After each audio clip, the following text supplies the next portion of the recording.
नमस्कार दोस्तों, मैं हूँ निशु और मेरे चैनल निशु डिवाइन विल्स में आप सबका बहुत बहुत स्वागत है। तो दोस्तों, कैसे हैं आप सब? आई होप आप सब लोग अच्छे होंगे, स्वस्थ होंगे और मस्त होंगे। दोस्तों, आज की वीडियो में मैं लेकर आई हूँ कि पितरों को मोक्ष दिलाने वाले तीर्थ स्थल कौन कौन से हैं।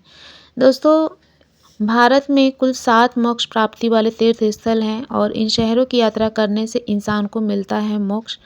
आइए जानते हैं इसके बारे में।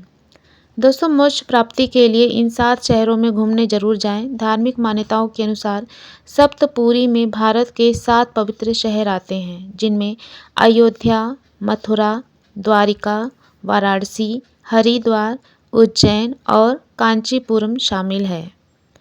देश में 7 ऐसे पवित्र शहर हैं जिन्हें जिन्हें मतलब कि सप्तपुरी नाम दिया गया, जिनके नाम मैंने आपको अभी बताए हैं। सप्तपुरी के ये शहर भारत की एकता और अखंडता को भी दर्शाते हैं। पवित्र शास्त्रों के अनुसार भारत में इन तीर्थ स्थलों की यात्रा से उन्हें मोक्ष प्राप्त करने में मदद मिलती है। आइए चलिए जानते हैं उन 7 शहरों के बारे में। दोस्तों, अयोध्या। भगवान राम का जन्म स्थान अयोध्या हाल के वर्षों में काफ़ी विवाद में रहा है। माना जाता है कि अयोध्या की स्थापना हिंदू विचारधाराओं के निर्माता मनु ने की थी। अयोध्या उत्तर प्रदेश में सरयू नदी के तट पर स्थित है। आपको बता दें कि कई धार्मिक और साहित्यिक ग्रंथों में अयोध्या शहर का उल्लेख किया गया है। सभी कहानियों में सबसे प्रसिद्ध अयोध्या पर शासन करने वाले भगवान राम का महाकाव्य है। आज यह हिंदुओं के लिए प्रमुख पवित्र स्थानों में से एक है और सप्तपुरी यात्रा का हिस्सा भी है। इसके बाद दोस्तों, दूसरे नंबर पर आता है वाराणसी। बनारस, जिसका नाम सुनते ही सबसे पहले याद आता है पान और बनारसी साड़ी। और बनारस का एक और नाम है दोस्तों, जिसे हम वाराणसी के नाम से जानते हैं। भारत में हिंदुओं के लिए एक प्रसिद्ध धार्मिक स्थान है यह। ऐसा माना जाता है कि अगर इस स्थान पर किसी व्यक्ति की मृत्यु हो जाती है तो उसे मोक्ष की प्राप्ति होती है। गंगा नदी के तट पर स्थित वाराणसी को भारत के सबसे पुराने शहरों में गिना जाता है। वाराणसी में आपको कई मंदिर देखने को भी मिल जाएंगे। साथ ही यह सप्तपुरी का एक महत्वपूर्ण हिस्सा है। काशी विश्वनाथ मंदिर 12 ज्योतिर्लिंगों में से एक, कई अन्य मंदिरों में सबसे प्रसिद्ध मंदिर है। बनारस में हमें कई मस्जिदें भी देखने को मिल जाती हैं। साथ में यह शहर भारत के प्रमुख तीर्थ स्थलों में से एक है। दोस्तों, इसके बाद आता है मथुरा। मथुरा को भगवान कृष्ण का जन्म स्थान माना जाता है। भगवान कृष्ण हिंदू धर्म के प्रमुख देवताओं में से एक है।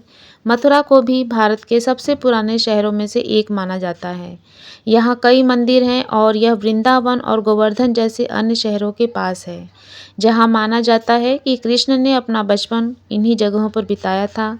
श्री कृष्ण जन्मभूमि केशव देव मंदिर, बिरला मंदिर और कई अन्य मंदिरों के लिए प्रसिद्ध है। दोस्तों, इसके बाद आता है हरिद्वार। हरिद्वार सप्तपुरी यात्रा के पवित्र शहरों में से एक है दोस्तों, और यह उत्तराखंड में गंगा नदी के तट पर स्थित है। यहाँ हर 12 साल में कुंभ मेला, गंगा नदी में अनुष्ठान स्नान जो होता है वहाँ पर लगाया जाता है। यह कैलाश पर्वत तक पहुँचने के लिए 4 धाम यात्रा का प्रारंभिक बिंदु भी है। यह भारत के प्रसिद्ध धार्मिक स्थलों में से एक है। इसके अलावा दोस्तों आते हैं हम कांचीपुरम। कांचीपुरम एक पवित्र शहर है जो कि तमिलनाडु में स्थित है। यहाँ कई मंदिर मौजूद हैं, जिसकी वजह से ये हिंदुओं के लिए एक पवित्र स्थान बना हुआ है। कांची के नाम से भी जाना जाने वाला यह शहर दक्षिण भारत में कामाक्षी अम्मन मंदिर और कांचीवरम सिल्क के लिए प्रसिद्ध है। कांची का एक महान ऐतिहासिक अतीत होने के साथ साथ यहाँ कई ऐतिहासिक स्थल भी मौजूद हैं। वरदराज पेरुमल मंदिर, एकम्बरेश्वर मंदिर आदि कांचीपुरम के कुछ लोकप्रिय मंदिर हैं। यह भारत में सप्तपुरी यात्रा के तीर्थ स्थलों में से एक है। अब आते हैं दोस्तों उज्जैन में। उज्जैन मध्य प्रदेश में 700 ईसा पूर्व के दौरान उज्जैन एक शहरी केंद्र के रूप में विकसित हुआ। पवित्र शहरों के अनुसार उज्जैन शहर की उत्पत्ति समुद्र मंथन, देवताओं और राक्षसों के बीच लड़ाई की एक कथा के अनुसार हुई थी। इसे मंदिरों का शहर भी कहा जाता है। इसीलिए यह मंदिर हिंदुओं के लिए एक पवित्र स्थान है, साथ ही 7 शहरों के रूप में भी शामिल है। इसके बाद दोस्तों आते हैं द्वारिका। द्वारिका को गुजरात की पहली राजधानी कहा जाता है। ये वो स्थान है जहाँ 5000 वर्ष पूर्व भगवान कृष्ण ने मथुरा छोड़ने के बाद द्वारिका नगरी बसाई थी। द्वारिका से भगवान कृष्ण के जीवन की कई कहानियाँ जुड़ी हुई हैं। आज यह द्वारिकाधीश मंदिर और अन्य कई मंदिरों के लिए जाना जाता है। इसीलिए भारत में 7 प्रमुख हिंदू धार्मिक स्थानों में से एक है। तो दोस्तों यह तो थे सप्त तीर्थ स्थल जिनके बारे में मैंने आपको बताया, जहाँ पे दर्शन करने मात्र से इंसान को मोक्ष की प्राप्ति होती है। दोस्तों अब यह सवाल उठता है कि इन्हीं 7 जगहों को मोक्ष प्राप्ति के लिए क्यों चुना गया। दोस्तों धार्मिक मान्यताओं के अनुसार सर्व पितृ अमावस्या के दिन गया में पिंड दान करने से 108 कुल और 7 पीढ़ियों का उद्धार हो जाता है और पितरों की आत्मा को शांति मिलती है। साथ ही पितरों को मोक्ष प्राप्ति होती है। इसीलिए इस स्थान को मोक्ष स्थली कहा जाता है। इसके अलावा दोस्तों यहाँ पर जो भी तीर्थ स्थल मैंने आपको बताएं, वहाँ पर श्राद्ध करने से आत्मा जन्म मरण के चक्र से एकदम मुक्त हो जाती है और सीधे मोक्ष को प्राप्त कर लेती है। वाराणसी मंदिरों का शहर, वाराणसी धार्मिक दृष्टि से काफ़ी महत्वपूर्ण है। बाकी इसके अलावा मैंने जितने भी आपको जगह बताए वो सब भी महत्वपूर्ण हैं।